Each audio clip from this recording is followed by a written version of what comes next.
We would like to draw everyone's attention to this side strip.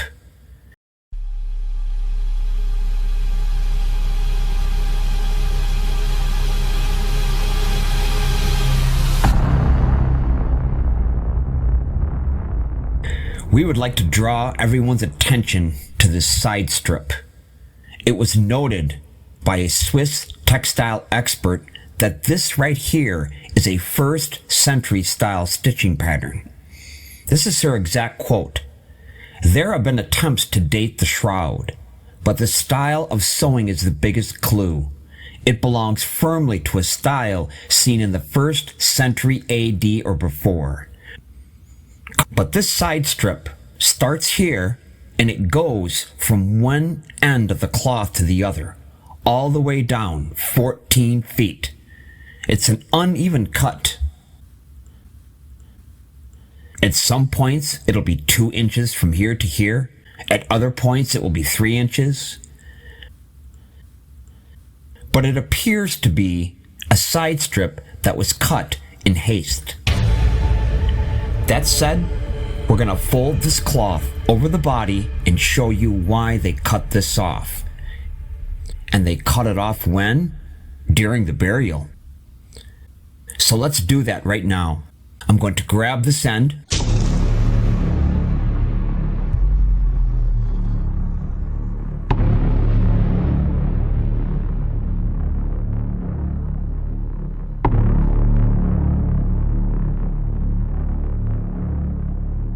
Okay, I have now folded the cloth over the body.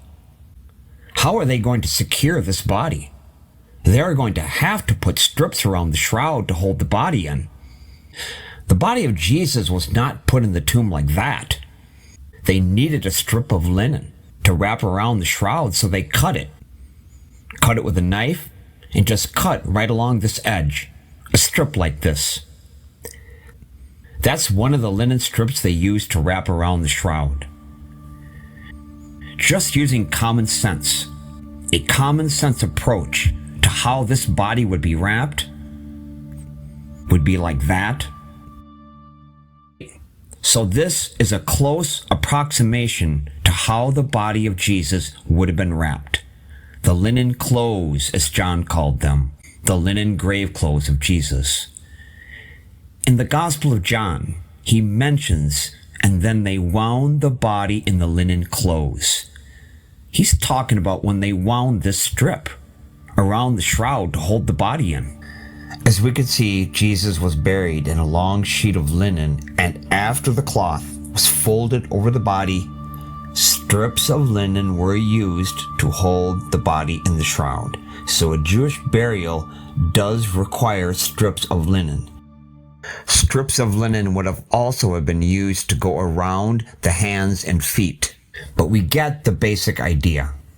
And as we can see, the one strip of linen will go around the chin and then to the middle of the body and to the feet.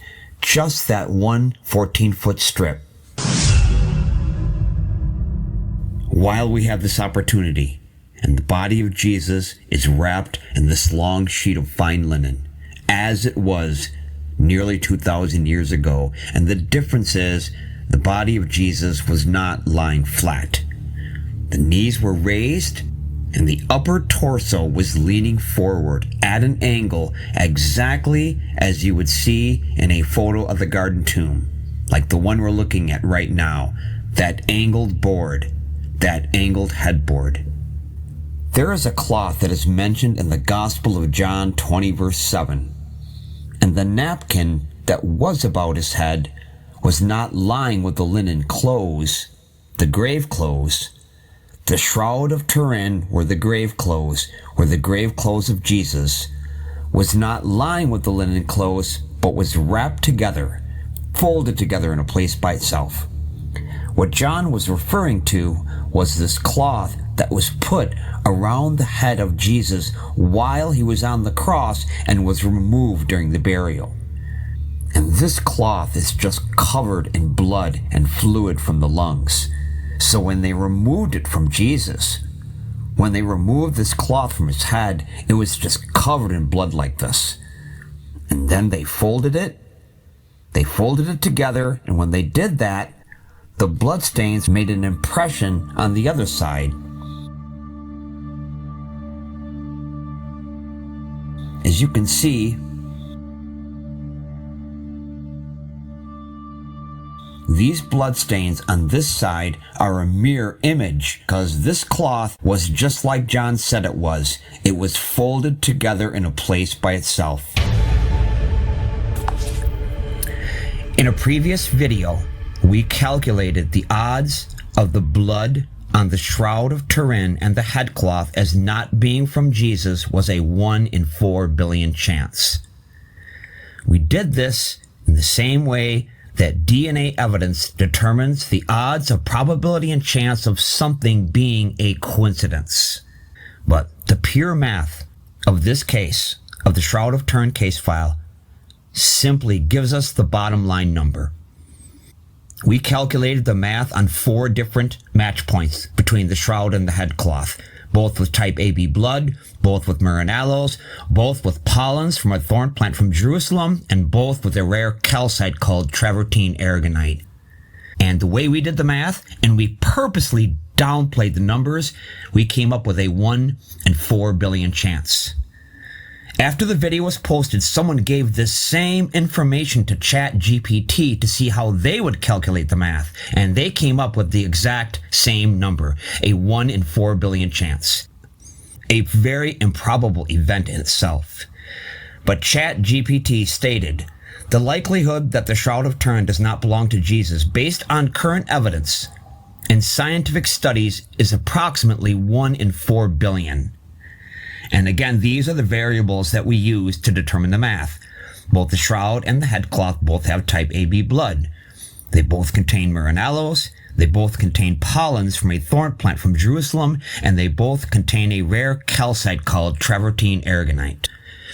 ChatGPT states, to determine the most accurate odds that the Shroud of Turin is not related to Jesus of Nazareth, we need to be cautious in our assumptions, base estimates on available scientific evidence, and factor in uncertainties. Evidence and probabilities, type AB blood. Modern global prevalence, 4%.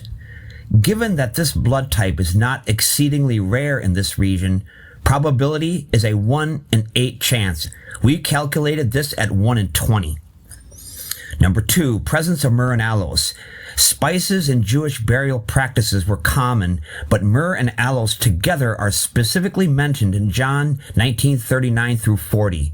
These were expensive and likely reserved for prominent or wealthy individuals. While plausible in other high-status burials, it's not the norm. Probability 1 in 50. We calculated this at 1 in 100. Number 3, pollens from plants specific to Jerusalem springtime have been identified on the shroud. This narrows its geographical and seasonal origin. The likelihood of these pollens occurring outside of Jerusalem or being artificially added is very low. Probability 1 in 1,000. We calculated this at 1 in 500. Number 4, rare calcite from the Damascus Gate. The travertine aragonite found on the shroud is geologically specific to tombs near the Damascus Gate in Jerusalem. Chance of this mineral being found on the cloth from a different location, probability 1 in 10,000.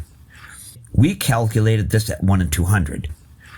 Combined probability. If we assume independence between these factors, though slight interdependence could exist, the odds of all these features coinciding randomly on a cloth not associated with Jesus are 1 in 40 billion chance. Adjustments for overlapping evidence, interdependence. Certain evidence, like the calcite and pollen, both point to Jerusalem and may slightly overlap in their contribution to the geographical identification. To account for this, we adjust the result conservatively by a factor of 10 to prevent overestimation. Adjusted odds, 1 in 4 billion chance. The likelihood that the Shroud of Turin does not belong to Jesus based on current evidence and scientific studies is approximately 1 in 4 billion. This reflects a convergence of highly specific and rare factors.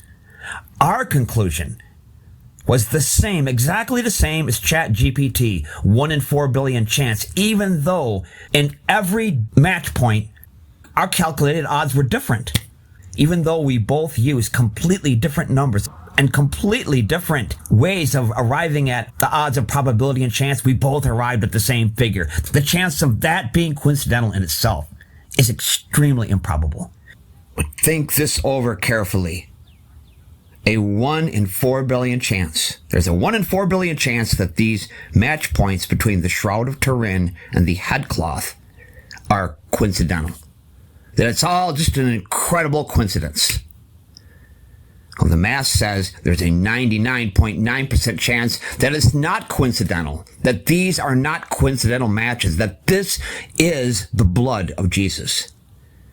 And to bet against that, to bet against those odds, that person would stand a 99.9% chance of being wrong.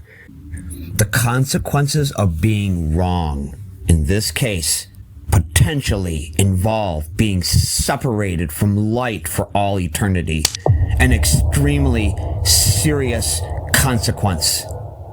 To bet against odds of 1 in 4 billion chance and go with the underdog bet, basically a person saying, you know, there's a 1 in 4 billion chance that I'm right, but I'm gonna gamble with eternity on that one.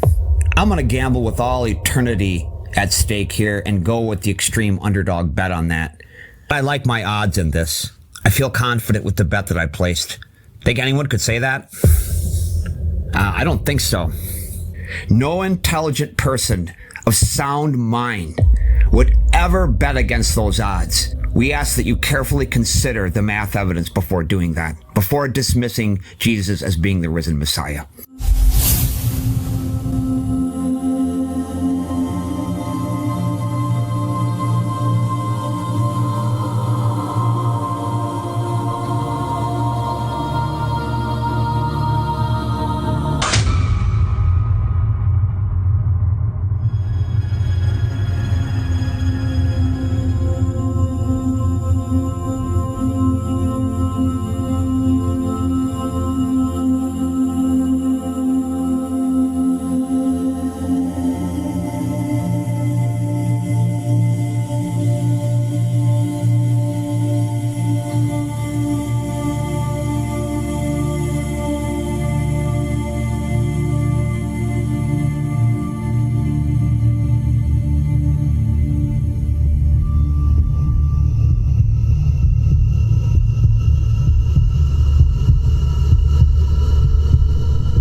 The linen on the Shroud of Turin is made up of carbon atoms, single electron bond carbon atoms. This simply means there are only one pair of electrons holding the atoms together, 2 electrons. However, where there is coloring on the shroud, the single electron bonds have been changed to double bonds, 2 pairs of electrons holding the atoms together. When this change is made from single bonds to double bonds, this also changes the arrangement of the electrons on the outer shell of the atoms. The way the electrons are arranged on the outer shell of the atoms determines the color that we see. We see the single electron bond arrangement as being a white color, and we see the double bond arrangement as being a gold or a sepia color. So the creator of the shroud image did not use paint to color the linen, but changed the arrangement of the electron bonding of the carbon atoms. To be able to create this change in the electron bonding, the single electron bond has to be broken first before they can become double.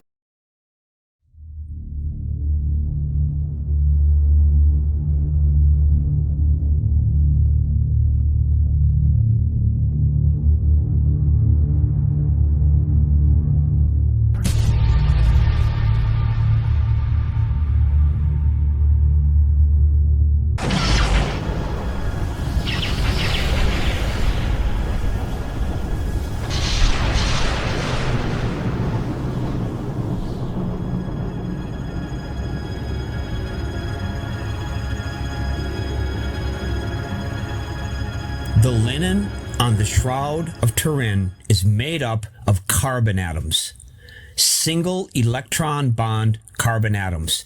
This simply means there are only one pair of electrons holding the atoms together, 2 electrons. However, where there is coloring on the shroud, the single electron bonds have been changed to double bonds, 2 pairs of electrons holding the atoms together.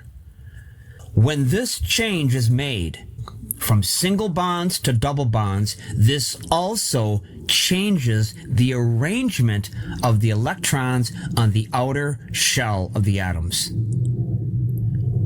The way the electrons are arranged on the outer shell of the atoms determines the color that we see. We see the single electron bond arrangement as being a white color, and we see the double bond arrangement as being a gold or a sepia color. So the creator of the shroud image did not use paint to color the linen, but changed the arrangement of the electron bonding of the carbon atoms. To be able to create this change in the electron bonding, the single electron bond has to be broken first before they can become double bonds. This is a chemical bond that is very difficult to break. In a comparison analogy, to break this bond would be like having to use a sledgehammer to break open the lock of a safe. No skeptic image theory or replica has ever changed the electron bonding of the carbon atoms in linen to create coloring. Simply stated, it means their theories are wrong. But basically, there are only 5 suspects that could potentially create this change in the electron bonding, and they are always high intensity and high energy requirements. Number 1, intense UV radiation, much more intense than just regular sunlight. Number 2, strong acids like sulfuric acid. Number 3, heating the linen to over 700 degrees in an oxygen-free environment. Number 4, strong propane gas or butane gas exposure. Number 5, high energy ozone exposure. Ozone is a byproduct of lightning.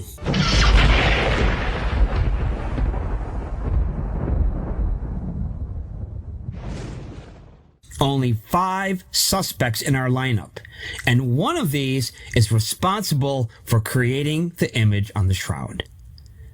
However, every one of these suspects would destroy the linen and reduce the shroud to ashes and or be extremely damaged. The only way we have successfully changed single bonds to double bonds in a piece of linen was by firing high-intensity UV laser light at a linen fibril for less than 1/40 of a second. It's true that high-intensity UV radiation would reduce the shroud to ashes. However, when this high-intensity UV radiation makes contact with the linen for less than 1/1000th of a second, it successfully replicates the shroud coloring process, where no other image process does. So the only suspect who cannot be eliminated as being responsible for creating the shroud image is the intense UV radiation suspect. The great detective Sherlock Holmes stated, "When all suspects have been eliminated and only one suspect is left standing, no matter how absurd or impossible it may seem, that last remaining suspect must be the one who is responsible for the coloring process on the shroud. And that last remaining suspect is the UV radiation suspect." This is a single witness display that eliminates all skeptic image theories as being possible, and is extremely compelling evidence the image process on the shroud was created by a higher power intelligence / God.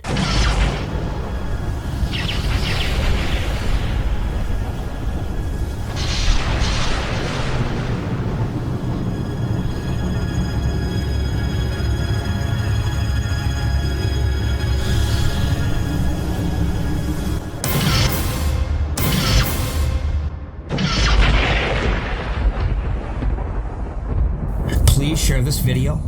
We need to get this information out to the public, to people in all 220 countries in the world. They deserve to know the truth.